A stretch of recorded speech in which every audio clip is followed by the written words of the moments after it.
Tension অদৃশ্য এক নীরব ক্ষতি। বর্তমান ব্যস্ত জীবনে টেনশন যেন আমাদের নিত্যসঙ্গী।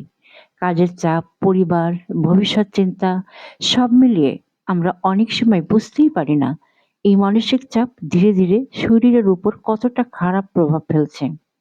টেনশন শুধু মনেই আটকে থাকে না, এটি শরীরের ভিতরেও বিশেষ মতো কাজ করে।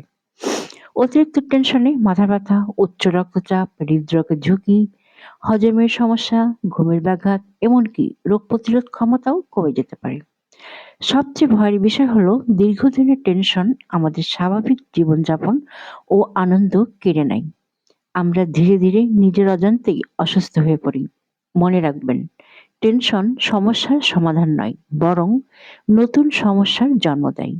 নিয়মিত বিশ্রাম, গভীর শ্বাস নেওয়া, ইতিবাচক চিন্তা, স্বাস্থ্যকর খাবার ও প্রিয় কাজের জন্য সময় বের করাই হতে পারে টেনশন কমানোর সহজ উপায়। শরীর সুস্থ রাখতে হলে শুধু বাহ্যিক যত্ন নয়, ভেতরের মানসিক শান্তিও জরুরি। টেনশনকে জীবনের নিয়ন্ত্রক হতে দেবেন না, বরং সচেতনতা তাকে নিয়ন্ত্রণ করুন। কারণ সুস্থ মনই সুস্থ শরীরের মূল চাবিকাঠি।